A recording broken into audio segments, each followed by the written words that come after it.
Welcome back to my channel your online teacher. നമ്മളപ്പോൾ എങ്ങനെയാണ് easy ആയിട്ട് ജേർണൽ എൻട്രി എഴുതുക എന്നുള്ളത് കഴിഞ്ഞ വീഡിയോയിൽ പഠിച്ചിരുന്നു. ഇനി എക്സാമിന് വരുന്ന ക്വസ്റ്റ്യൻസ് എങ്ങനെ ആ രീതിയിൽ ആ ഒരു ട്രിക്ക് ഉപയോഗിച്ചിട്ട് അറ്റൻഡ് ചെയ്യാം എന്നുള്ളതാണ് നമ്മൾ നോക്കാൻ വേണ്ടിയിട്ട് പോകുന്നത്. അപ്പം നമ്മുടെ ട്രിക്ക് എന്തായിരുന്നു എന്നുള്ളത് ഞാൻ ജസ്റ്റ് ഒന്നുകൂടി ഇവിടെ പറയാം. ട്രിക്ക് എന്ന് പറഞ്ഞിട്ടുണ്ടെങ്കിൽ ഇവിടെ താഴെ പറയാം. നമ്മുടെ ട്രിക്ക് എന്തായിരുന്നു എന്ന് വെച്ചിട്ടുണ്ടെങ്കിൽ, നമ്മൾ എവിടെയെങ്കിലും പോകുന്ന സമയത്ത് ടാറ്റ കൊടുത്തിട്ടാണ് പോകാറുള്ളത് അല്ലേ? ആർക്ക്? നമ്മൾ ടാറ്റ കൊടുത്തിട്ടാണ്. അപ്പം ടാറ്റയുടെ ടി ഓർക്കാം, പോകുമ്പോൾ ടി, വിച്ച് മീൻസ് നമ്മുടെ ബിസിനസ്സിൽ നിന്ന് ക്യാഷ് പോകുമ്പോൾ നമ്മൾ ടി വേണം, അതായത് ടു ക്യാഷ്. എപ്പോഴൊക്കെ ക്യാഷ് പോയാലും അപ്പോഴൊക്കെ ടു ക്യാഷ് എന്ന് വേണം എഴുതാൻ വേണ്ടിയിട്ട്. അപ്പോൾ ക്യാഷ് വന്നാൽ നമ്മൾ എങ്ങനെ എഴുതണം? എപ്പോഴൊക്കെ ക്യാഷ് വന്നാൽ അപ്പം നമ്മൾ ക്യാഷ് അക്കൗണ്ട് ഡെബിറ്റ് എന്ന് എഴുതണം. ഈ ഒറ്റ റൂള് ഓർത്തിരുന്നാൽ മതി, സംഭവം സെറ്റാണ്. ഓക്കെ, ഫസ്റ്റ് വൺ ആണ് purchase the goods from Anil on credit for 25,000. Goods അനിലിന്റെ അടുത്തുനിന്ന് പർച്ചേസ് ചെയ്തു എന്നാണ് പറഞ്ഞിട്ടുള്ളത്. നോർമലി പർച്ചേസ് ചെയ്യുമ്പോൾ എന്താ പറ്റുക? പർച്ചേസ് ചെയ്യുമ്പോൾ പണം പോയി, ക്യാഷ് പോയി, ടാറ്റ to cash, okay, to cash എന്ന് എഴുതി. ഗുഡ്സ് പർച്ചേസ് ചെയ്യുമ്പോൾ നമ്മൾ പർച്ചേസ് അക്കൗണ്ട് എന്ന് വേണം എഴുതാൻ വേണ്ടിയിട്ട്. സോ പർച്ചേസ് അക്കൗണ്ട് എന്ന് എഴുതി. ഫർണിച്ചർ ആകുമ്പോൾ ഫർണിച്ചറിന്റെ പേര് എഴുതാം, അല്ലെങ്കിൽ അസറ്റ്സ് ആകുമ്പോൾ, ഗുഡ്സ് ആകുമ്പോൾ പർച്ചേസ്, ഗുഡ്സ് വിൽക്കുമ്പോൾ സെയിൽസ് അക്കൗണ്ടും ആണ് വന്നത്, അത് ഓർത്തിരിക്കാം. So purchase account debit to cash account എന്നാണ് നമ്മൾ പൈസ കൊടുത്താൽ വാങ്ങിച്ചതെങ്കിൽ വരിക. കാരണം പണം പോകുമ്പോൾ ടു ക്യാഷ് ആണല്ലോ, മുകളിൽ പർച്ചേസ്. പക്ഷെ ഇവിടെ പേരാ തന്നിരിക്കുന്നത്, അനിലിന്റെ അടുത്തുനിന്ന് ക്രെഡിറ്റിന് വാങ്ങിച്ചു എന്നാ പറയുന്നത്. അപ്പോൾ പൈസ പോയില്ല, ടു ക്യാഷിന് പകരം നമ്മൾ എന്ത് എഴുതണം? ടു അനിൽ അക്കൗണ്ട് എന്ന് വേണം എഴുതാൻ വേണ്ടിയിട്ട്.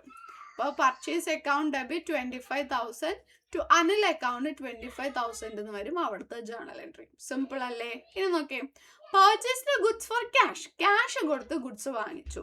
ക്യാഷ് കൊടുത്ത് ഗുഡ്സ് വാങ്ങിക്കുമ്പോൾ ക്യാഷ് പോയി, അപ്പോൾ എന്ത് വന്നു?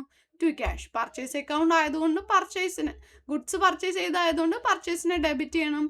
Purchase account debit to cash account 12,000. Easy അല്ലേ? അതും നമ്മൾ എഴുതി. ഇനി അടുത്തത്, sold goods to Rahul. Goods രാഹുലിന് വിറ്റു, അത്ര ഓർക്കാദ്യം. ഗുഡ്സ് രാഹുലിന് വിറ്റു എന്ന് പറഞ്ഞാൽ പണം വന്നു. പണം വരുമ്പോൾ എന്താണ്?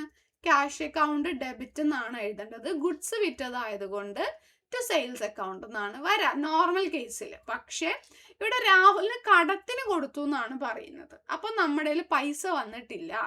പൈസ വന്നാലാണ് ക്യാഷ് എന്ന് എഴുതാൻ പറ്റുള്ളൂ. വരാത്തത് കൊണ്ട് നമ്മൾ രാഹുൽ അക്കൗണ്ട് എന്ന് എഴുതാം. So Rahul account debit to sales 18,000 എന്നാണ് അപ്പോൾ വരാം. ഓക്കെ, ഇനി സോൾഡ് ഗുഡ്സ് ഫോർ ക്യാഷ് ആണെങ്കിലോ, നമുക്ക് ക്യാഷ് കിട്ടി, സാധനം വിറ്റ്, ക്യാഷ് കിട്ടുമ്പോൾ ക്യാഷ് അക്കൗണ്ട് ഡെബിറ്റ്, ഗുഡ്സ് വിറ്റതായതുകൊണ്ട് to sales account. Okay, 15,000. Simple ആണ്. ഇനി proprietor withdrew 5,000 for personal use. Personal യൂസിന് പണം പിൻവലിച്ചു എന്ന് വെച്ചാൽ പണം പോയി, ക്യാഷ് പോയി, അപ്പോൾ ടു ക്യാഷ് അക്കൗണ്ട്. പേഴ്സണൽ യൂസിനാണെന്നുണ്ടെങ്കിൽ നമ്മൾ അവിടെ ഡ്രോയിങ്സ് അക്കൗണ്ട് ആണ് എഴുതാന്നുള്ളത് ഓർക്കാം. So drawings account debit to cash account 5,000 എന്നാണ് അവിടെ വരാം കേട്ടോ. ഓക്കെ, ഇനി ശ്രദ്ധിച്ചേ, purchase the furniture for cash. Furniture വാങ്ങിച്ചു. ഫർണിച്ചർ വാങ്ങിക്കുമ്പോൾ ക്യാഷ് പോയി, ക്യാഷ് പോയപ്പോൾ ടു ക്യാഷ് 20,000. ഫർണിച്ചർ അല്ലേ വാങ്ങിച്ചത്, അപ്പൊ ഫർണിച്ചർ അക്കൗണ്ട് ഡെബിറ്റ് എന്ന് എഴുതണം.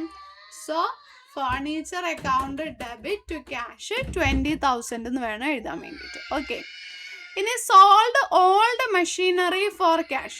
ഓൾഡ് മെഷീനറി വിറ്റു. ഓൾഡ് മെഷീനറി വിറ്റപ്പോൾ ക്യാഷ് കിട്ടി. ക്യാഷ് കിട്ടുമ്പോൾ ക്യാഷ് അക്കൗണ്ട് ഡെബിറ്റ്. മെഷീനറി ആകുമ്പോൾ ടു മെഷീനറി എന്ന് എഴുതിയാൽ മതി. To machinery account 30,000. ഓക്കെ, ഇനി ഡിപ്പോസിറ്റഡ് 40,000 ഇൻ ടു ബാങ്ക്. ബാങ്കിൽ 40,000 രൂപ ഇട്ടു. ഇങ്ങനെ ഓർത്താൽ മതി. 40,000 രൂപ ബാങ്കിൽ ഇട്ടു എന്ന് പറഞ്ഞാൽ കയ്യിൽ ക്യാഷ് പോയില്ലേ? ക്യാഷ് പോയപ്പോൾ ടു ക്യാഷ് അക്കൗണ്ട്. എങ്ങോട്ടാ പോയത്? ബാങ്കിലേക്കാ പോയത്. So bank account debit to cash account 40,000. Easy അല്ലേ? ഇങ്ങനെ നിങ്ങൾക്ക് എല്ലാ ജേർണലും എഴുതാൻ പറ്റും. ഇനി okay, withdrew 10,000 from bank for office use. Personal use അല്ല, ഓഫീസ് യൂസിന് വേണ്ടിയിട്ട് 10,000 രൂപ ബാങ്കിൽ നിന്ന് എടുത്തു. ബാങ്കിൽ നിന്ന് പണം എടുത്താൽ ക്യാഷ് വന്നു എന്നല്ലേ അർത്ഥം. So cash account debit. മറ്റേത് എന്തായിരിക്കും? To bank. Cash account debit to bank account 10,000. Easy അല്ലേ? ഏറ്റവും ഈസി ആയിട്ട് ജേർണൽ എൻട്രി നിങ്ങളെ പഠിപ്പിക്കുന്നത്. ഇതിൽ ഈസി ആയിട്ട് പഠിക്കാൻ പറ്റില്ല മക്കളെ.